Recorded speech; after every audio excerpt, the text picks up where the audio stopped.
आजाद बोल इंडिया की जबरदस्त वीडियो रिपोर्ट में दोस्तों आप देखेंगे ईरान की घेराबंदी के बीच अमेरिका के दो जंगी जहाज आपस में टकराए, सुपर पावर की नेवी की हो रही फजीहत। तुर्की का बहुत बड़ा दावा, ईरान की शर्तों के आगे झुक सकता है अमेरिका। यूरेनियम एनरिचमेंट पर ट्रंप वापस ले सकते हैं कदम, जंग से पहले ईरान की जीत। और ईरान ने अमेरिका को कोई खत नहीं भेजा। खामेनेई के एडवाइजर लारिजानी ने बैक चैनल कहानी पर लगाया ब्रेक, उल्टा अमेरिका से प्रपोजल आने का किया दावा। हेडलाइंस कैसी थी? जैसी थी हेडलाइंस उनसे जबरदस्त हैं खबरें। पहली बड़ी खबर सुनिए, ईरान की घेराबंदी के बीच अमेरिका के दो जंगी जहाज समंदर में आपस में टकरा गए और अब अमेरिकी नेवी की जमकर फजीहत हो रही है। 12 फरवरी की शाम को ये बड़ी खबर आई और मैं आपको सबसे पहले खबर पहुंचा रहा हूं। ये वाकई हैरान कर देने वाली खबर है ना? आइए तो पूरी खबर भी सुनाता हूं और हैरान हुई। एक तरफ अमेरिका मिडिल ईस्ट में ताकत दिखा रहा है, दूसरी तरफ उसके अपने दो जंगी जहाज समंदर में आपस में भिड़ गए। लेकिन ये एक्सीडेंट मिडिल ईस्ट से दूर हुआ है, शुरुआत में ही बता दूं। वॉल स्ट्रीट जर्नल की एक्सक्लूसिव रिपोर्ट के मुताबिक साउथ अमेरिका कॉन्टिनेंट के समंदर में रिफ्यूलिंग के ऑपरेशन के दौरान यूएसएस ट्रक्सटन और यूएसएनएस सप्लाई शिप एक दूसरे से टकरा गए। ये वही ऑपरेशन होता है जिसमें जहाज चलते चलते दूसरे जहाज में फ्यूल यानी ईंधन भरते हैं। ये बेहद नाजुक और हाई प्रिसीजन काम होता है और इसी में गड़बड़ी हो गई, जैसे कोई नौसिखिए इस काम को अंजाम दे रहे हों। जहाज पर मौजूद अमेरिकी नेवी के दो सेलर्स इस हादसे में हल्के जख्मी हुए हैं। फिलहाल कहा यह जा रहा है कि दोनों जहाज चलने लायक हैं और कोई बड़ा छेद या डूबने का खतरा नहीं बताया गया है। मगर सवाल जहाज के लोहे का नहीं है, इमेज का है गुरु। अमेरिकी मिलिट्री की साउथ कॉम यानी कि सदर्न कमांड ने जांच बैठा दी है, लेकिन दुनिया ये देख रही है कि जिस नेवी को सुपर पावर की रीढ़ की हड्डी कहा जाता है वो अपने ही ऑपरेशन में फिसल गई।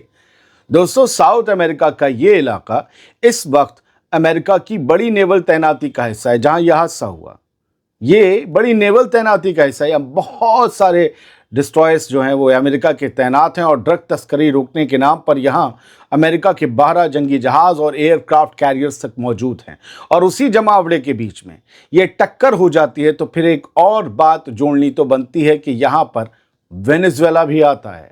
तो फिर सवाल ये उठता है कि ये हादसा है या हमला है जिसे अमेरिका छुपा रहा है, क्योंकि खबर तो दुनिया भर ने छाप दी, लेकिन इस सो कॉल्ड टक्कर के बाद जहाज़ों की हालत क्या है इसको दिखाने वाली कोई तस्वीर सामने नहीं आई।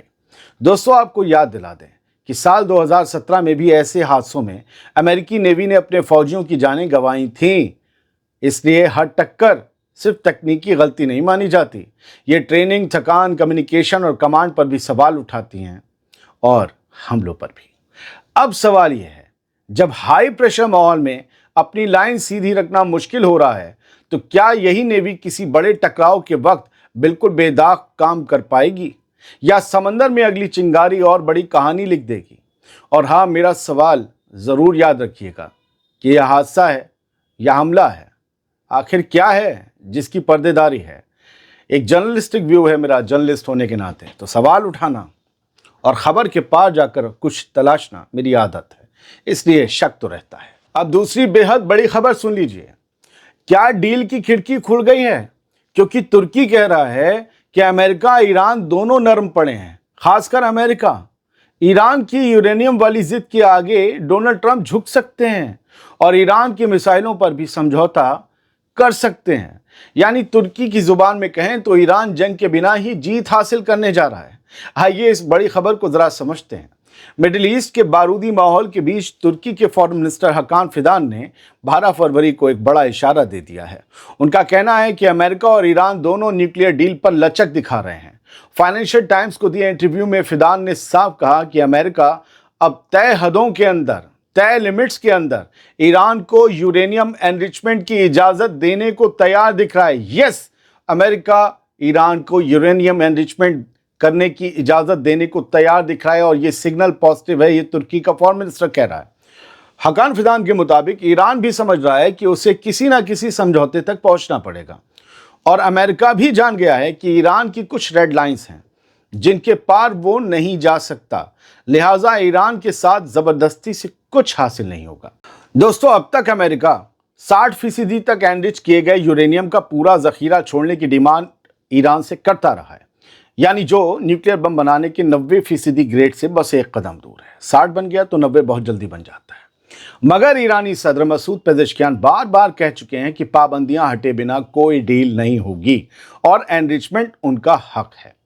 फिदान का दावा है कि ईरान सच में डील चाहता है और इसके बदले में वो 2015 वाली डील की तरह लिमिटेड यूरेनियम एनरिचमेंट और अपनी न्यूक्लियर साइट्स पर सख्त इंस्पेक्शन वाले सिस्टम पर हामी भर सकता है। तो ईरान यहां लचक दिखा रहा है, यूरेनियम एनरिच करेगा लेकिन उतना करेगा जिससे बम ना बन सके। अमेरिका कहता था पूरा बंद करो, लेकिन अमेरिका झुक रहा है।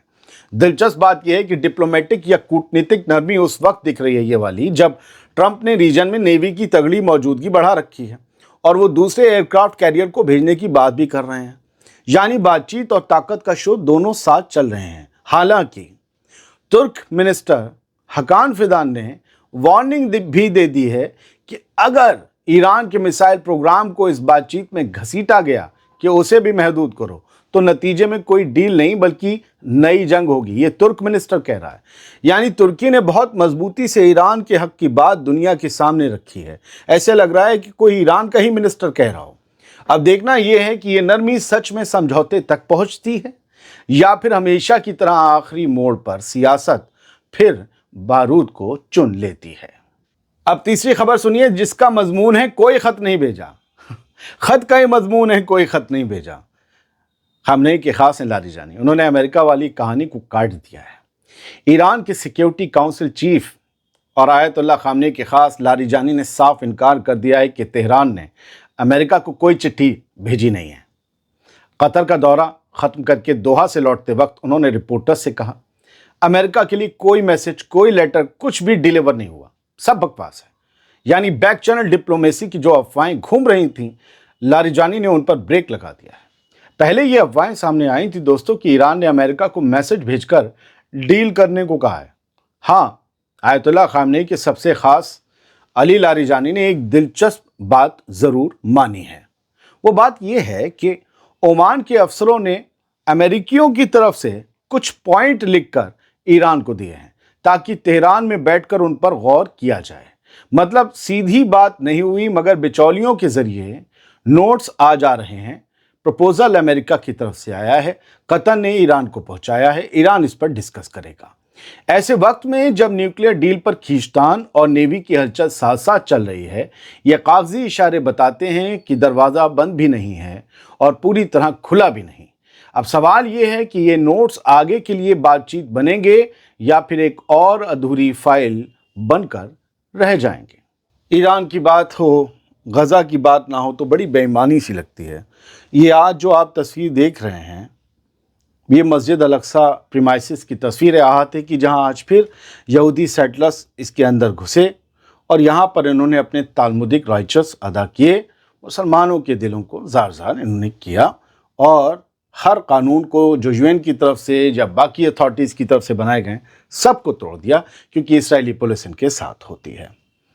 बेंजामिन नेतन्याहू, कुछ न्यूज़ नेटवर्क लिखता है कि wanted war criminal Benjamin Netanyahu ने यह ऐलान किया है वाशिंगटन में अपने अमेरिका दौरे के दौरान कि वो अमेरिका के बनाए हुए तथाकथित बोर्ड ऑफ पीस में शामिल होने को तैयार है। इसराइल इस बोर्ड ऑफ पीस में शामिल हो गया है, यह अमेरिका से ऐलान हुआ है। और ये बात नेतन्याहू ने मार्को रूबियो जो स्टेट सेक्रेटरी हैं, विदेश मंत्री अमेरिका के, उनके साथ मुलाकात के दौरान कही और बाकायदा इस पर साइन किया है नेतन्याहू ने। वो दिखा रहा है, मैं जो आपको फोटो दिखा रहा हूँ, वीडियो तो नहीं दिखा रहा, फोटो देखिए।